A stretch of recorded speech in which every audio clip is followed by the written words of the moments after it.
Good evening, everybody.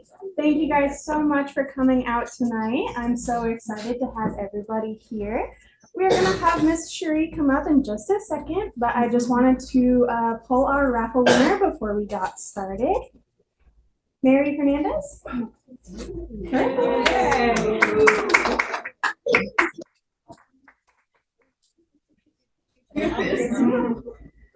All right, guys. All right, just letting everybody know that I'm recording this.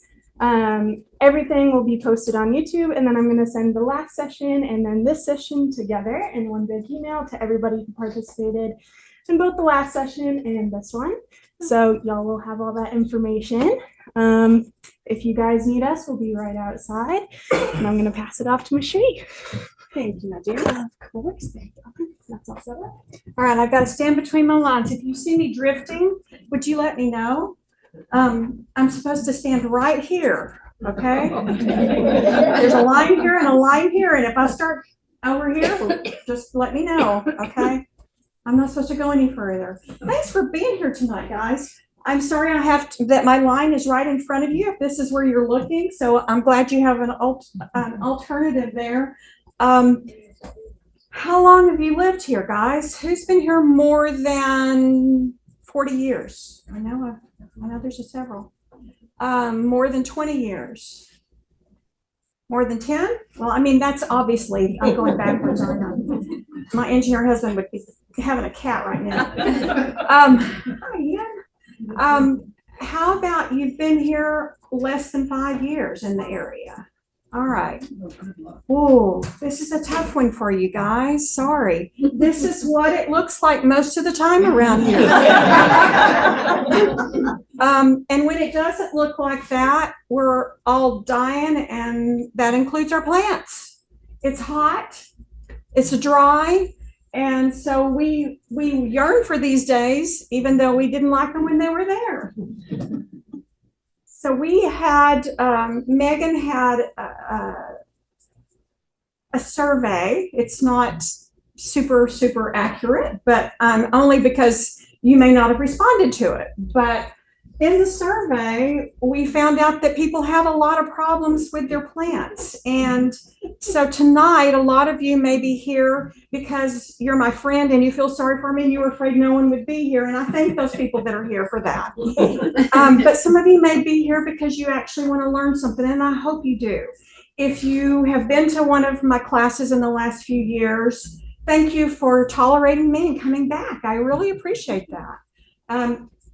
We try to change it up every summer on the classes that I teach here. And a lot of it is based on what you are telling environmental services you want to talk about, you need to know about. And so if you do have specific problems, sorry, Megan, let people know what those are that you would like to have us discuss, because I know a whole lot about nothing.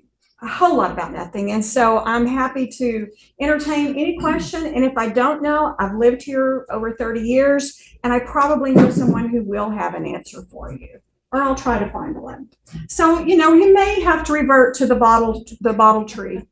They call them bottle brushes. And I started looking at these beautiful shrubs that had the red, from Australia and the hummingbirds love. And then I was thinking, that's not what I grew up with. We had a bottles tree that looked a lot different. My grandmother had one of those, So if you do have fake plants, my precious neighbor, not this one, but another that I won't call the name, even though she's watching right now.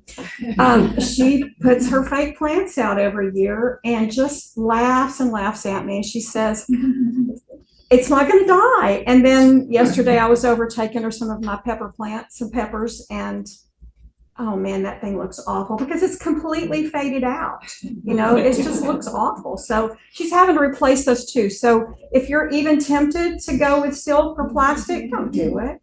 Just don't do it. Step away from Michael's and the other places that you might get those. All right, so these are some of the issues that people said that they had in the responses. Too shaded, low spots or poor drainage, struggling lawn, not enough space, not enough time. Now, I can help you with some of these I have a good counselor for the rest of them. So often some of these really are tied together, and we're going to talk about that and how they are. And maybe you fix one thing and you fix five. It's not like medication where you take one and to fix one thing and it breaks five more. So you know, Peggy, you know. All right, lawn grass, and I have told my nephew this he uses me for his plant app, and every single Saturday when he calls me about his grass dying under his live oak, I say the same thing.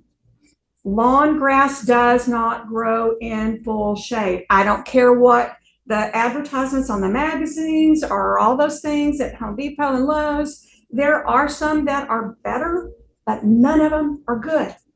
None of them are good. A lot of other plants will thrive, and that's what we're going to talk about for those of you who are having those issues tonight. Ditto with wet spots. If you have a place that's a drainage area, your lawn will not thrive in that unless you want dollarweed for your lawn, which is fine. But that's about one of the only kind of lawns that's going to thrive in it. But we have a lot of native plants and other plants that will do. This is not a true native, but it's related to one of them. It's a copper lily. It's a type of rain lily. Little bulbs that just pop up, and they're just so beautiful. I'm going to give you a few hacks for more garden space. This picture that I took was in California. Of course, everything grows in California without even trying. But isn't this cool? So it's this wall, and you open it up. That's the gate.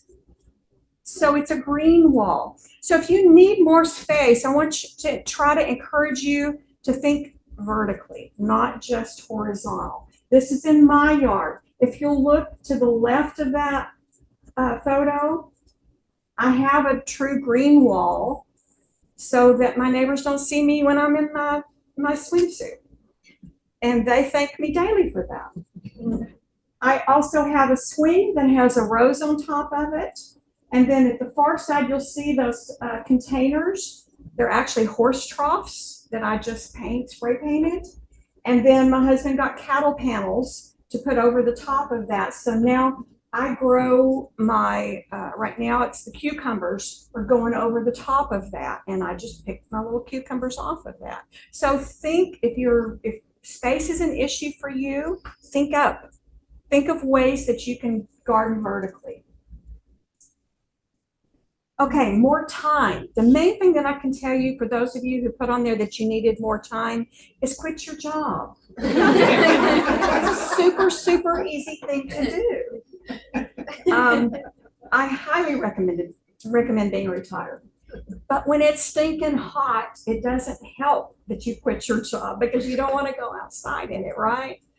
But if you will do a few things like add hard edges, this is also in my yard, a lot of ground cover, a lot of mulch. So there are some things that will help you with your time. Also think about concentrating on certain areas. We were talking earlier about that if you have a whole huge area, don't put tiny plants in every little spot. It's not going to be effective. Think large, think big. All right, tree troubles, drainage troubles, lawn troubles. They often stem from the same root. And I know I'm punny. My grandson calls it my grandmother jokes, so instead of dad jokes. They often are going to be the same issue. And so trying to find out the root of the problem may help with several of your problems. All right, let's look at a lot of us here live in the woodlands, and if not, you're still probably in the piney woods. And we have all different types of trees. When you say, I want to plant a tree, that doesn't mean anything other than it precludes a few other plants. You have all different kinds of trees. We've got canopy, which are most people call shade trees. Mid-story, those are going to be in the medium range. You're not going to get as tall as the big live oak, full grown. But often Understory trees are going to be sufficient for a smaller lot. You don't necessarily need a shade tree. Shrubs can also often be trimmed to be a tree. We were talking earlier about cherry laurels, a wonderful native evergreen plant, tree, shrub. It's technically a shrub, but you can prune it as a tree, an evergreen tree. You can make it into a privacy hedge. It does a really nice job if you want to prune it. And so there are a lot of different options, and I'll go a little bit later into, you don't have to start writing things down unless you want to. I'll show you some resources in just a few minutes of places you can look online and find this information. And then you get down with the shrubs and then the ground or herbaceous plants. So those are going to be anything that's not one of the others. All right. We call them ground covers, but you may call them your color plants, your annuals, your grass, lawn grass. All of those are going to be in that area. This is from Texas Parks and Wildlife. And it has some on here that are not native to our area, like the agaritas and some of the others. So I don't necessarily say this is what you need to look at for your plant list. Use the plant list that the township has and environmental services have. And I'll show you the website for that in just a few minutes. All right, the first thing that you need to do, it's just like if you have an illness of any kind, start asking some good questions. It's not a one size fits all. So start asking some good questions. Think, I need a tree, all right? Do you need shade? Do you want shade? I mean, I'm of an age that now I have to get a pretty big plant to be able to enjoy it because it's not gonna, my grandkids will get to enjoy it, but I'm not going to. So think about if you need shade. If you need shade, what do you need it on? Do you need it on the ground or do you need it on a window? That makes a huge difference, guys. If you need it to shade a window, but not the ground, then you're going to want something more upright. Do you need it to lose its leaves because you want sun in there the rest of the time? Then you need a deciduous plant, not an evergreen. Do you need a lawn? We were having this discussion earlier. Do you need a lawn? The guys in here, some of the girls too, are going to say, absolutely, I need a lawn. I have to have my grass. Go for it. But if you don't, quit fighting it. If your lawn is not going to be pretty, don't pretend anymore. Just get rid of it. All right, we talked a little bit about deciduous or evergreen. If you are wanting to screen your neighbor's house, a crepe myrtle ain't going to cut it because it's only going to screen for certain times of the year. It's a deciduous plant. So be thinking about if you need an evergreen or something that's not. Does it have big leaves or small ones? If you want a lawn beneath it, you're not going to want to put a magnolia there. The big leaves are going to give a lot of big shade. So maybe a pine tree. I know we have a lot of them. They grow quickly. The critters know what they are and use them for their food, so that's okay. And I wouldn't put it next to my pool necessarily because it's going to be hard to keep it clean. But there are a lot of our elms that have very small leaves. They're deciduous. And so you'll have sun for a lot of the year. If you need a lawn, it's got to have sun, at least 6 to 8 hours. And I know the advertisements say, we'll live in 4 hours of sun or 6 hours of shade or whatever. But filtered shade is different than full shade. Those are two very different things. And also, there are a lot of plants that need some sun. And I'm thinking even like a camellia, which is not a native, but a lot of people love those. They need some sun, but they can't handle full sun in the afternoon in the summer. And so they're going to need to be under a deciduous tree. That way it can get the sun. If camellias bloom, depending if it's a japonica or sasanqua, either in the fall or sometime in the winter. And so they're going to be getting the sun when they need it, which is when that tree has lost its leaves. Can it be trimmed? Talking about the trees, can it be trimmed or thinned? And we'll look at some pictures of that in just a few minutes because often if you'll pay attention to where that tree is and where that lawn is struggling, you might be able to limb it up, take some limbs up, or thin it out a little bit to allow some more sun. And is it causing other issues? We had a neighborhood tree, a lovely pond cypress, which you should know by the name of it, you don't want it in your front yard. It's a pond, unless you have a pond in your front yard, right? And it was getting into all of the pipes of my neighbors. So it was her neighbor's tree. That was the problem. So she had to go to her neighbor and say, guys, can you please get rid of this tree because it is tearing up my sewer? And thankfully they did it. All right, if the leaves are dropping, I get this all the time.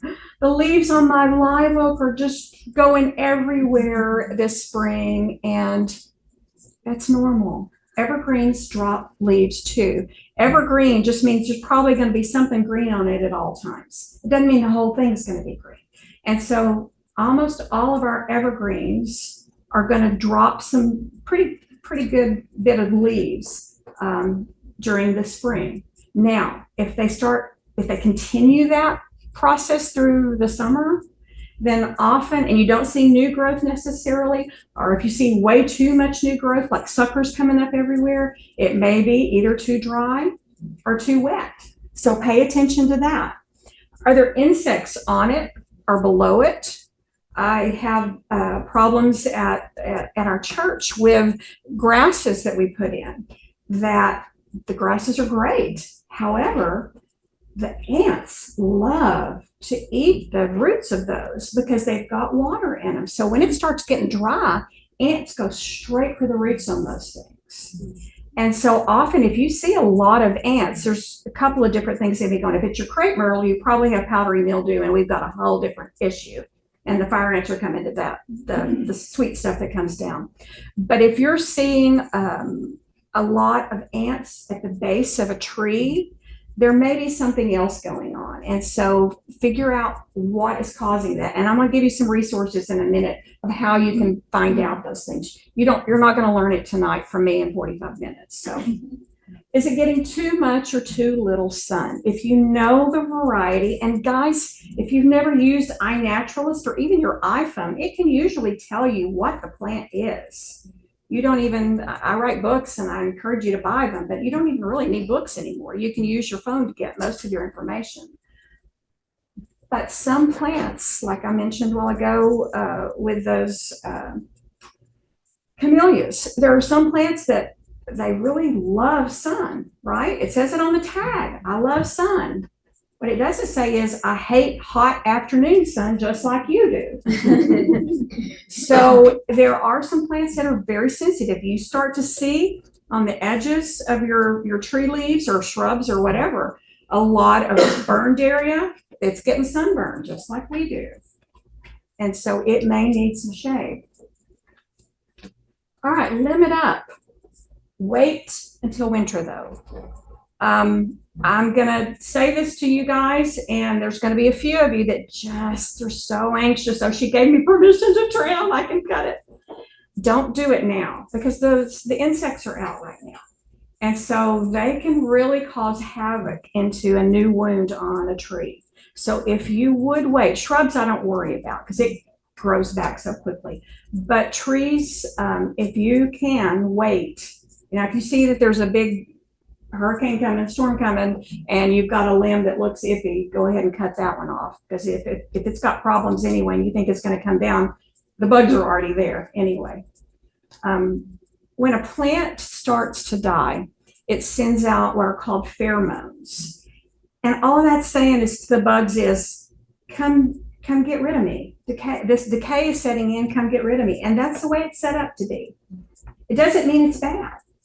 It just means that's the natural process. You don't want it to be happening to one that is viable and that you want to stay in your yard. But often it's because it's already telling those insects, okay, I'm done. Come on, finish me off.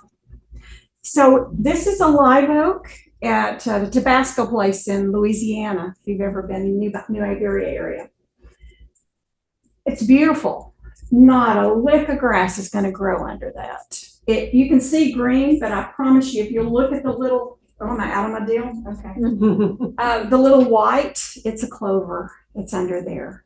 So this one has been limbed up. They've taken out a lot of the big limbs inside, so it's more open instead of hanging down.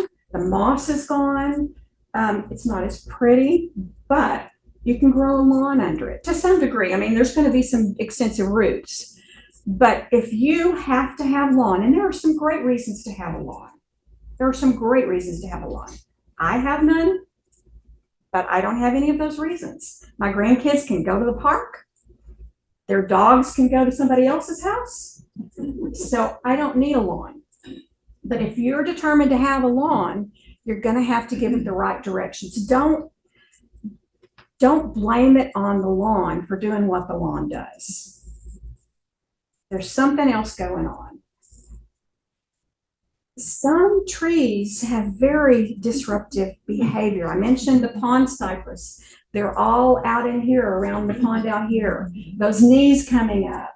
You know, there is a cypress, a Montezuma cypress from Mexico, but it's not as bad. And it's it's one of my favorite trees. I hate it, but it just makes such a mess. There's no way you can have a lawn with something like this. This is a friend of mine from church. She called me. She said, "What am I going to do?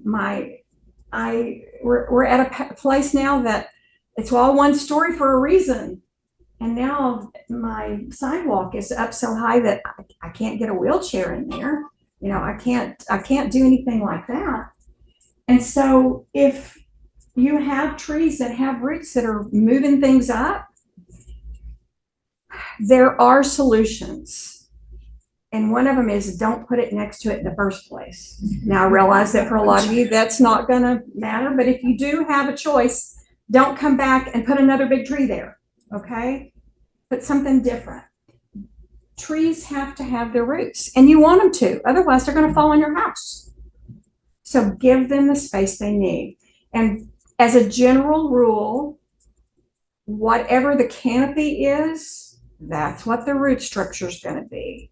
So if you want this big, huge shade tree, remember you're going to have roots that are just about that same size.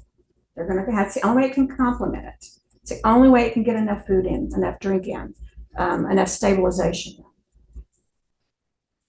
So if she has since removed that tree with permission, a lot of times it's a difficult hoop to jump through to get permission on a tree that is healthy otherwise, but you can always ask permission. That is something that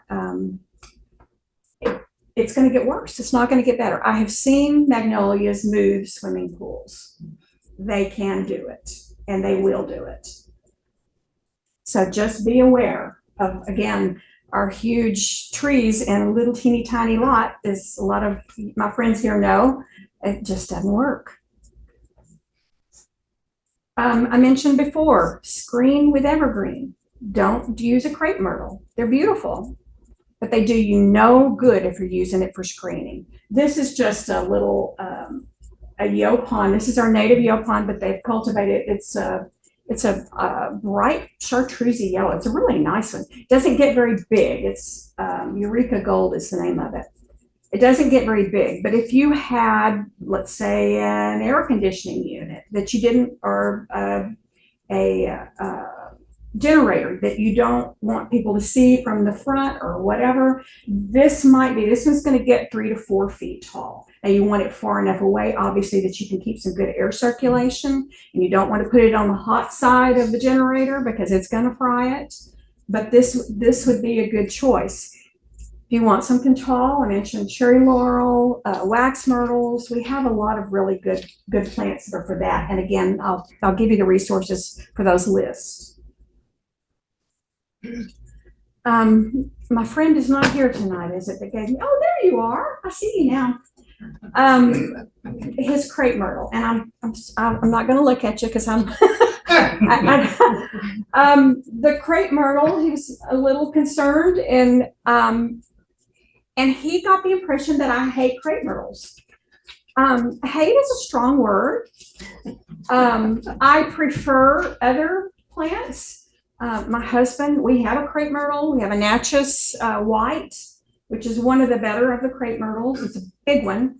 It was our house. It came with the house. And so we have that, and he will not let me get rid of it.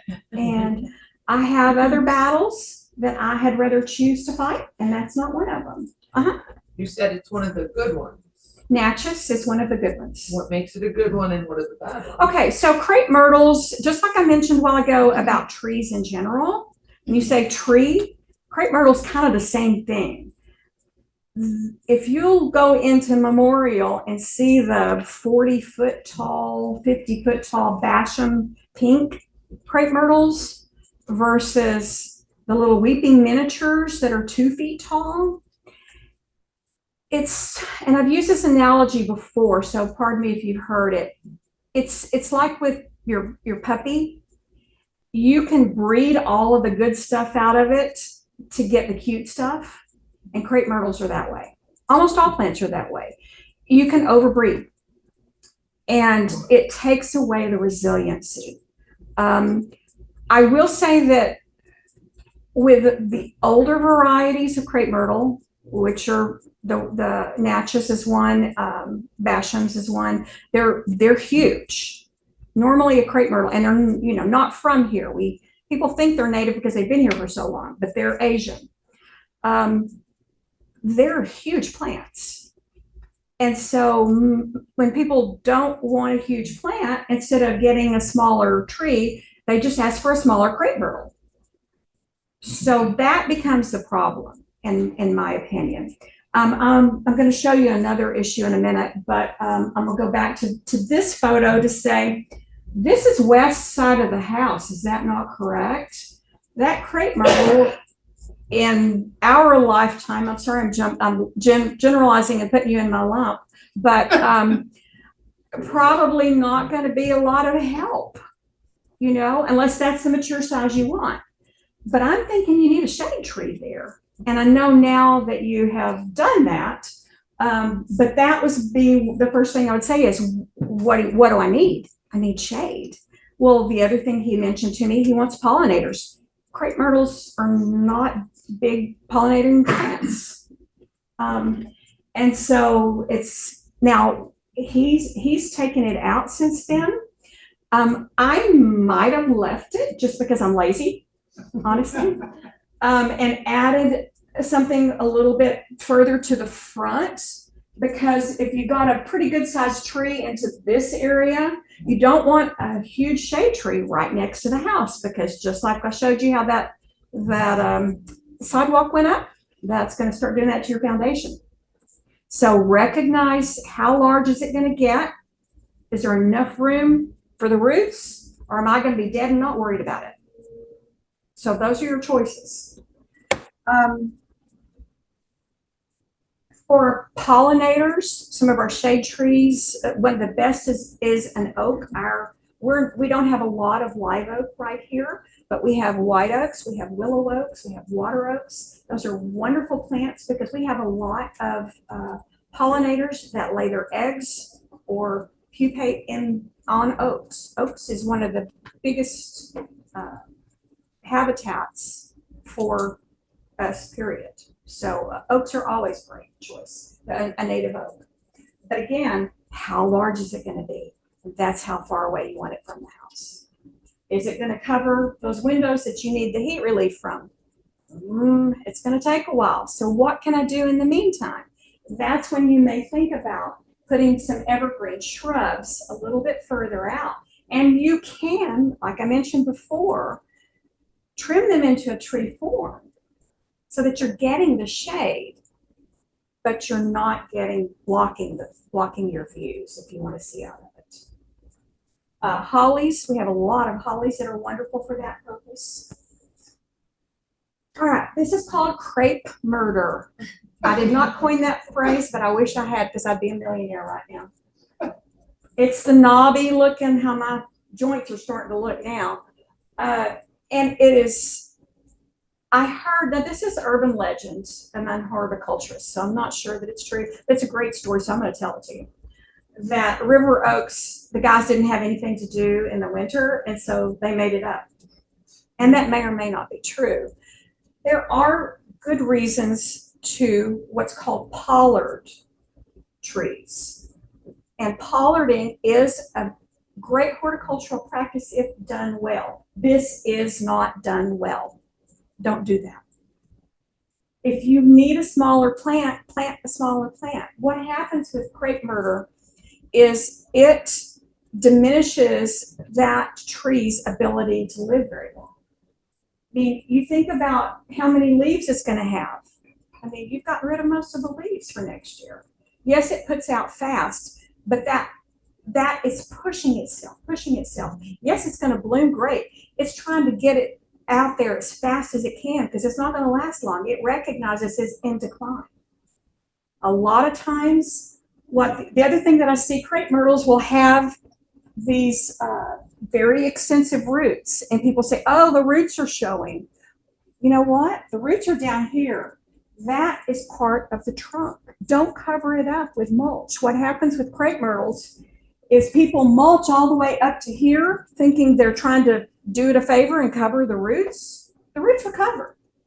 That's part of the trunk, and what you've done is caused a problem where moisture now is going to gather there. And you're going to have fungus start to grow. And then you're going to have black spot all over because it's not getting what it needs. The other reason for the black spot often is because it's under a shade tree and it can't ever dry out. It can't get good air circulation. So there's a lot of reasons that crepes have problems. So it's not that I absolutely hate them. I just dislike them because they're so high maintenance. And I'm too stinking lazy. So when crepe myrtles, and this isn't a median here in the Woodlands, when they're done properly, to me, this is gorgeous. To some of you, you're freaking out because you're seeing what you think is roots. So don't plant a crepe myrtle if you're going to freak out over it, okay? Find something else. Too much water and too much shade will often take all root rot. This root rot happens when, and this is someone that sent me this picture. If you're in here, maybe, I don't think he's going to be able to come tonight. There was a big tree right here, and that was all shade. And in less than a year, all of the St. Augustine died because it got so much rain, and that tree was giving it so much shade. So the plant, the lawn grass, the St. Augustine, was already in decline. And all it needed was just a little bit of help to push it over. And a wet spring is what did it. I got rid of the tree because he wants the lawn. And now he's going to have to replant all of that. If it were me, you know, I'm not going to put lawn there. But that's up to him. He's got plenty of shade on the house, and so that's not an issue. But why not bring all of that forward? Why not go ahead and bring all that beautiful lush forward instead of just that ring of lawn there that's going to take a lot of maintenance. All right, I'm going to give you just a few of my very favorite plants in my yard for these conditions. I have a little bit of everything in my yard. I have some shade, I have some wet, I have, which I remediated part of it, but I have a lot of different conditions. For shade, these are some of my very favorite plants. The fireman's cap is gorgeous. The hummingbirds love it. Put it at the back. It's going to get big, and it has monster thorns on it. So if you have a kid that's climbing the fence where you don't want them to, that's your plant. Right there. But I mean, I have right now, the hummingbirds are moving through, and it is being absolutely swarmed with hummingbirds.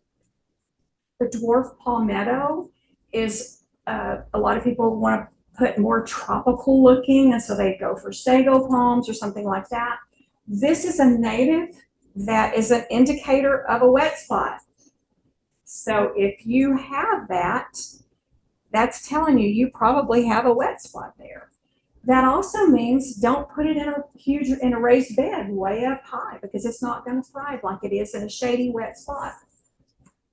Beautyberry, you see those everywhere. They love the shade. They love the shade. They prefer to be under deciduous trees. That's why you'll find them now, with the exception of a pine tree, but that's a filtered. But most of the time you'll find them under deciduous trees because they do like a little bit of sun early on. Sweet Spire, Itea is the botanic name for that. And I wish it were more evergreen until I see it start to turn in the fall. It turns a bright, bright red. There's several different cultivated of that. There's some that are smaller. Mine is the native that it will end up being probably about 5 feet, but it's very open and airy. If you have an area, I know one of you mentioned to me that you have an area where you're trying to maybe naturalize a little bit more, this is a great one because it does sucker. Now, for some people who say, oh, invasive, invasive, invasive, get away. But if you've got a big area you're trying to get native plants into that are good for pollinators and other things, then the Sweet Spire is a good one because when it touches the ground, it will make a new root. And it blooms only really in the spring. Sometimes I'll get a second. And there's a new one out that's a pink. And I haven't seen it have the second bloom as well. But it does have great fall color. Fireman's cat, Yes, ma'am. like one of those little red things. How big is that? The raceme on that, because each of those is a flower itself, it's going to be about that long. Okay, so that's about that long. It's going to be about that long, but it's long and thin. The plant itself is going to get mine in my backyard, and it's been there probably 8 years. It has died back twice, as in it got cold enough that it went way down and there was just dead stuff on top. Came right back out, and it will grow. It gets about 10 foot if it doesn't go back. If it goes back, it'll only get to about 6 to 8 feet. But it does that in one season. But like I said, the thorns on that are monsters, so beware. Yes, ma'am. We have a wild beautyberry that's huge. Uh-huh. Let me trim it back like in the spring, but can you trim it back in the summer or not? The best time, she said, trimming back a beautyberry for size. Is that what I'm hearing? Also because it gets kind of angry. You really can trim it back anytime. My general rule is I try to do it in the off season, but so beautyberry blooms usually February, March into April. And then the purple berries are, of course, in the fall. I don't want to waste any of that. So I wait until it's done with that. So I usually trim it back late fall into winter. And you can also, though, if it's in a place where you can use a little bit more room, they make a nice small tree. So if you wanted to go ahead and let it get big, you just start taking out the small underneath, and it will make a nice little open small tree, like a Japanese maple or something like that. You can also make jam out of those berries. Yes, it makes a delicious jam. But it's kind of like almost any other fruit that's edible. If you put enough sugar in it, it's going to taste good.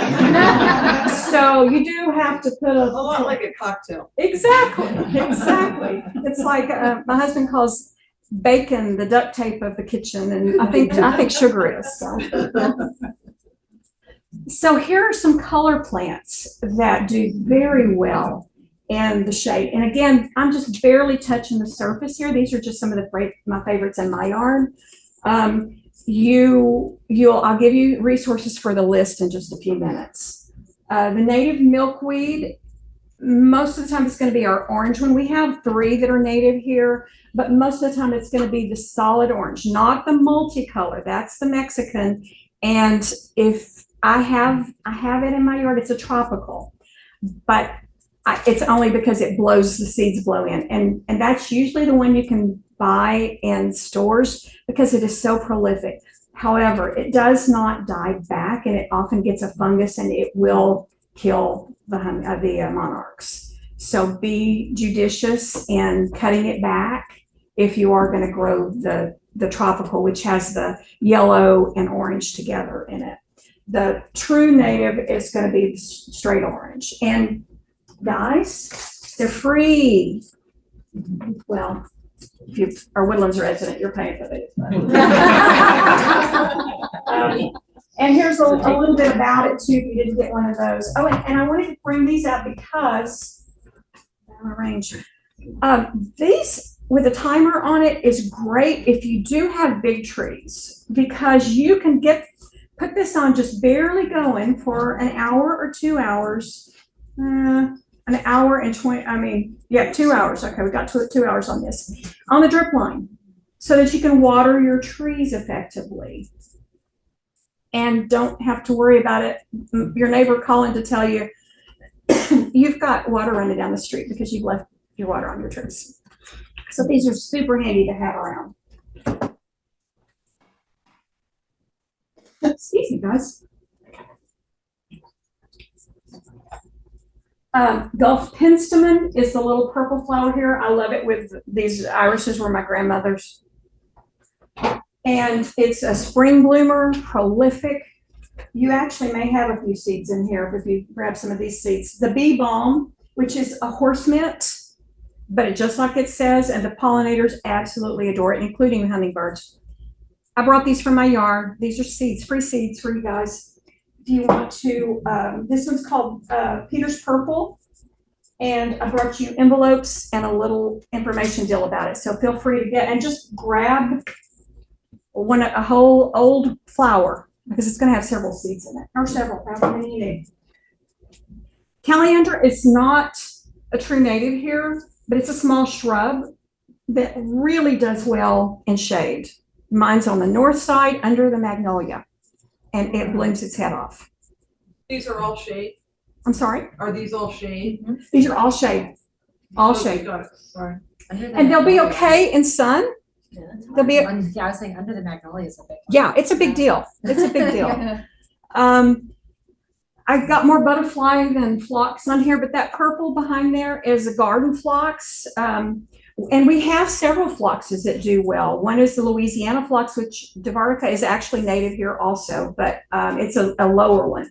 The garden phlox is going to be 2 to 3 feet tall. It gets a little bit taller, and it blooms like crazy.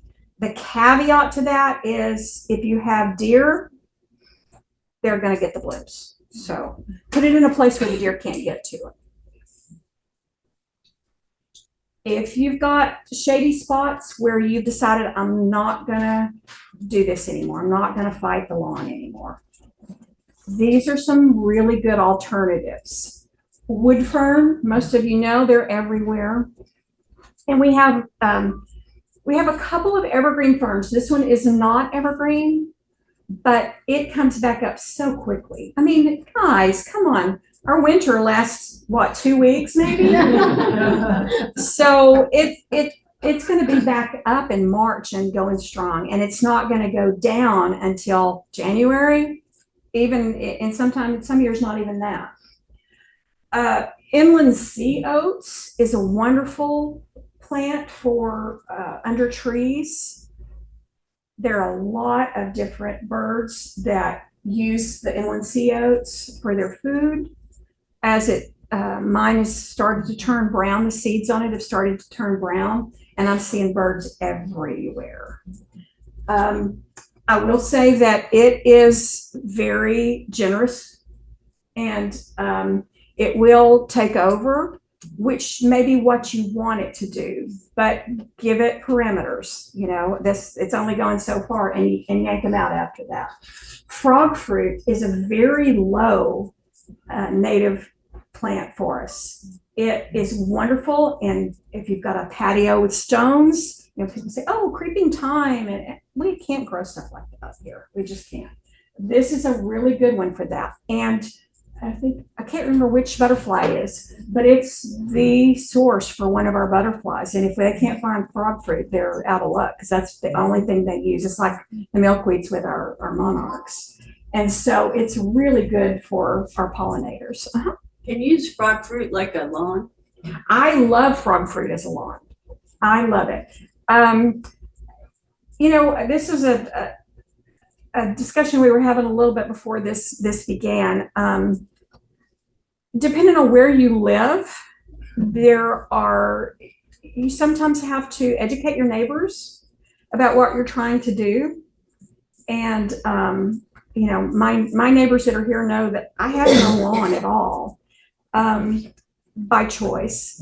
But I think I've mentioned before, if you've been in one of my classes, I did have a neighbor that called the RDRC on me and said, "She's putting in cactus and rock. Get her out of here." And after that, he hired me to do his yard after he said I didn't help much. So yes, it makes a wonderful lawn. It does need a little bit of shade. Now, often you'll see it in the ditches around here. I'm not saying go get it from there, although, I'm not looking. But in those ditches, you think, oh, well, that's in full sun. Yes, but it's at an angle and it gets a lot of water. And so if it is going to be in a lot of sun, you're going to need to give it a little more water because it does like water. Can you grow it under trees? You can grow it under trees very well. Grass won't grow? Yep, you can. You just, again, you need to make sure that it gets some water. You can weed eat this stuff. It doesn't get very tall anyway, but if you want it to look a little more manicured, you can weed eat it very easily. Some things for wet spots. One of my favorites, rain lilies. If you've got a little low area, it's small and the grass is doing okay, but you want some more, the evergreen rain lilies are perfect for that. And there are, I showed you a yellow one earlier, the white, there's a pink. The pink gets a little bit taller. These are only, not even 9-10 inches is all they get in my yard. Irises are going to be an evergreen for wet spot. But what I would encourage you to do first is, why is it wet? Where's the water coming from? How long is it staying? Again, ask some questions and then start to make decisions based on that. If you put a few horsetail down, now if you look at that, I've got concrete all the way around that. And there's a reason for that. That horsetail will go over and take over the world. But I've made basically a pot out of it because I love it. It's the primary things that dragonflies lay their eggs on. And so I've got to have some horsetail in my yard. But if you'll start with, okay, it's coming off of my neighbor's house, it's coming off my house, wherever it's coming from, their yard. If it's something you can't control necessarily, you might want to think about, if you can, putting a tree or something like that that will soak up that moisture. A river birch is a nice tree for something like that. Now, people love river birches. They're gorgeous. They have the papery bark. They're so pretty. It's the closest we can get to the aspen for the sound and the color and all that. But then you put it into a yard where it's in a raised bed. It's called river birch for a reason, just like our pond cypress. It likes water. It's going to dry out quickly. It's not going to be very long-lived. It's going to suffer because it needs a lot of water. But if you've got a place where water is standing, if you put in a river birch, it's going to soak up a lot of moisture. And it may help with that area. Wax myrtle is going to be another one that does that, it's an evergreen. The river birch is deciduous. Wax myrtle will be evergreen. Irises, evergreen, that's going to be at about 3 foot or so. Our native spider lily is a wonderful evergreen plant.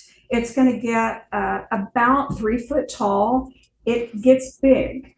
It's very, when they're healthy, they're healthy. But if you have a low spot, and I'll show you a picture in a moment, you may be able to mediate some, but you may just go with it. Go with it as more of a wet spot. Okay, let's go back a little bit to lawn care. This is on the Woodlands Township. It tells you what to do each season. And one of the main things that I love that they put on here is put down compost, screened compost. If you don't get it down in the spring, do it in the fall. But if you'll think about Valentine's Day is kind of my cutoff for a lot of stuff. I usually, I don't trim things back until the rodeo's over, or what I have to tie it to something because I'm not going to remember. But think of Valentine's Day with roses. That's when you cut those back, and that's when you're going to put down your compost. If you get it out too late, if you get it too thick, your lawn's going to struggle with it. But if you want a healthy lawn, you need to put out compost on it. It serves several purposes. One, it shades the roots, just like it does for the mulch does in your yard, in your beds. But it is slowly releasing nutrients into the soil. It's going to bring in earthworms, which is going to break that up. Everybody says, oh, I need to aerate. If you've got earthworms, you don't have to do that. They're doing it for you. So that it'll bring in the earthworms, it's going to bring in the nutrition, it's going to bring in some shading, it's going to do so many things for your lawn. So do put out compost every year. And this is on the website for the township. Pay attention to how much you're mowing. If it's hot, you've got to give it some shade. You've got to bring that lawnmower level up. Now, if you're not the one doing it, tell the people who are doing it for you. It needs to be higher in the summer. You need to mow higher in the summer. So let me ask you one question. So you think that if you drop the cut lawn thing, it's not enough? You have to add compost? So she's asking if you put the clippings onto the lawn. Those are brand new.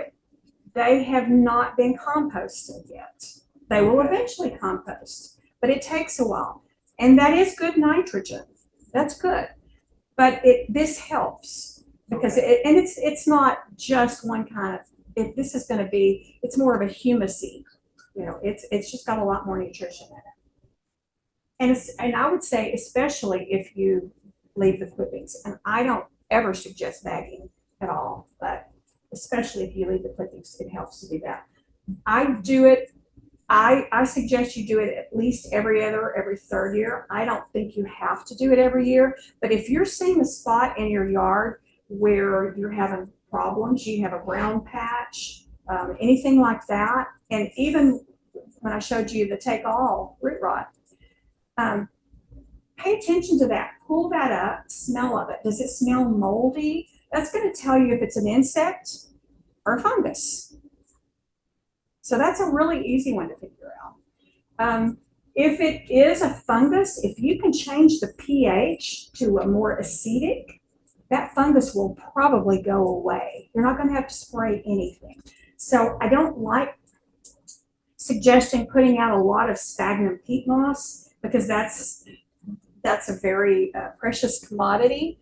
But if you've got a small area, if you'll get some peat moss and put on there, it'll change the pH. But the compost will do it slowly also. Avoid overwatering, underwatering. And I know, how do you do that? Well, one of the ways you do that is make sure if you've got an irrigation system to put a monitor on that. Make sure you get that. And we get a rebate in the Woodlands for putting those in, right? And I'll show you the website for that in a minute. All right, sometimes you just want to work with what you got. So maybe you put a little dry river with a bridge. Maybe you just put a few things that are more that like the water. Now people say, oh, mosquitoes. Yes, that absolutely can happen. But if you're soaking up the moisture's already there. That's why you're having the problem. So if you're soaking up the moisture, it's going to be better, right? If you have standing water, you may need to do something more physical. And that's what I did in this corner of my yard. I put in a massive drainage system. Now, I spent a lot of money doing it, but how many hurricanes? We've been through what? 3 now, big ones. And I have never had an issue. My yard has never had an issue. Now my neighbors down the street, that's where the water's going, but so I built this corner up and I put in a lot of plants that don't mind the water. You can see that fireman's gap back here. You see how big it's gotten. I just took this last week. So if you want to build it up a little bit, if you can. Now, the water's going there now. Where's it going to go next? You don't want it going in your house. So make sure you're paying attention to, if I divert it, where's it going to go?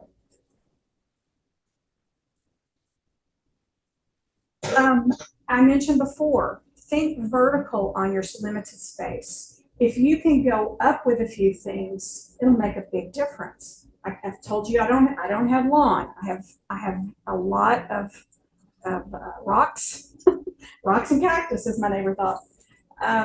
But I grow a lot of food in my yard. I have food all through my yard, and it's a 0 lot line house. I couldn't take care of more than I have. I have plenty of room for everything I want to do. All right, pest. We all like bluebell, right? But a lot of times our plants are the bluebell for our little friends. This stinker, you know, I put out the hot pepper food. Now I went to Ace and I got the big guns. I got this stuff that if I have to wear a mask and put it on there, you know, the birds don't care. I mean, pepper is a seed, right? So they don't care. But I'm gonna bring, next time I'll show you the backflip my squirrel does. Unless he's in Louisiana, I guess he's gonna like it. He may bring all of his friends in. Aphids, whiteflies, it depends on what it's on. Aphids like certain plants more than others. This is on a calorie pear. It's a named variety. So if you've got a Bradford pear or something like that. Crepe myrtle just went up a notch. Pears are awful. The ornamental pears are awful about pest problems. They're awful about everything. So I'm sorry, Denny. I know. You know how I feel about your pear trees. That can kill plants, small plants. It's probably not going to kill big plants. So what do you do? Don't grow them, number one. But number two is, if it's where you can, just take a water hose with a really strong spray. You got free ones out here, guys, and spray them off. Just spray them off. If it's a constant problem, because they lay eggs like every 2 minutes, I think. If it's a constant problem and they keep coming back and all that sort of thing, you may have to get some neem oil or some sort of an ornamental horticultural oil to put on there. Be careful. Don't do that in the summer when it's hot. If you're having, and most of the time it does happen in the summer, what I try to do, because they're really bad about getting on my squash, I spray them off, and then if that doesn't work, I use Dawn dish detergent with water. I spray that on at night and then hose that off during the day that next morning. I mean, I tell you guys, you're not going to be able to work. You might as well go ahead and figure this out. You're going to have to be home all the time. Spray it off the next morning. Do that for 2 or 3 days and that'll get the eggs and everything. If you do have to go to heavy guns, in the neem oil, the horticultural oil, and if that's a problem, I'm going to give you a website. You can look out for that. The white flies, this is on a native mist flower. That's a pretty sucky picture. Sorry about that. I use the water on that, but it really doesn't hurt them. I mean, they'll come back. They may make a little bit of a mess, but it doesn't. Most of the natives, they're like, what else you got? They don't really care, and so I don't even mess with it most of the time. All right, if you are having pest problems, not the squirrels, but the other kind, you can go to the extension service. Some of you may be in Harris County or a different county, but every single county has an extension service. We have wonderful master gardeners who have a hotline, but if you have an issue you just can't figure out, take the leaf in there. and show it to them, and they will help you figure out what to do. Most of our problems are, 98 probably percent of them are exactly the same as everybody else's problems. Every once in a while there'll be a weird issue, but that's a resource we pay with our taxpayer money. Use it. Mosquitoes. The mosquito dumps are great if you've not ever used those. What I do is I don't really have a lot of mosquitoes because I don't have very much shade. They get under my porch sometimes though. I have some potted plants under there. So sometimes they kind of get in there, and I can fill this little bucket with a few leaves and some water and put some mosquito dunks in there. And in about a week, I have no more mosquitoes because I've made a trap for them. And you can buy these really expensive traps with carbon dioxide and all kinds of stuff. And they may work, but I'm lazy and cheap. So there you go. Fans are the best thing to use for mosquitoes because they can't hold up. They're too lightweight. They can't hold up to the wind. So if you're going to be in a place and you're trying to, I'm going to go buy some citronella plants because that repels. Well, yeah, if you're sitting there rubbing on it the whole time, then that's going to be kind of weird for your guests. And the candles kind of work, but you got to be right there on top of it. The best thing to do is just get air movement, and that'll take care of it. Deer. How many of you have deer issues? Just us, huh? Denny and I have it because they come from the bottom of the street and come up. So the way to figure out the deer problem is you encourage your neighbors to plant things that the deer love. That's the best way. But the other thing is native plants. Now, I will tell you that doesn't always work. When you put a native plant in, the new leaves are just so yummy. And so sometimes it doesn't. This is Mexican bush sage. It is native west of us, but it does fine here. If we have way too much rain, it has a problem. But I found this one was in California, and so of course it grows well. To mulch or not to mulch? Well, this is where I had some native blue-eyed grass. Those deer just yanked it right out. And I was like, thank you very much. But the rest of the bed, they don't bother. Mulch is important, guys. Mulch is important. I personally use pine straw bale. Some of you, you're really gung-ho on bark mulch, and that's fine. Don't do colored mulches. There are so many issues, especially not the black, because it's just like wearing black out in the sun, it just bakes the plant. It's horrible for it. And then all the stuff they put in there. I mean, I have no idea what it's leaching into the soil. And I mean, red mulch, I don't get it anyway, but I'm sorry if you have your red mulch and you're committed to it, but go for it. Straw bale, I use also on commercial projects because I can get it pretty thick. I want it about at least 3 inches. You can go a little bit more. It's much more forgiving. One thing is it's more forgiving on my back. I'm not having to haul the big mulch bags, It's easy to put out. But it also is more forgiving for the plants. When you pile a bark mulch up around a tree, like we were talking about earlier, it's going to get that fungus growing. The pine straw, it can still get some air movement in there. And so the plants can get the moisture that it needs. It retains the moisture better. But some people don't like how it looks, and I'm okay with that. If that's just not your thing, they think it looks messy. But hey, man, if you've got plants covering it, you're not even going to know it's there anyway. All right, seeds. There were a few people that asked about seeding, and especially since we're getting free seeds, and there's free seeds from me. And one of the main things that I want to encourage you is, they said, well, you said, well, when I was in 2nd grade, I put a bean in a paper towel and it grew fine. Why are my seeds not coming up?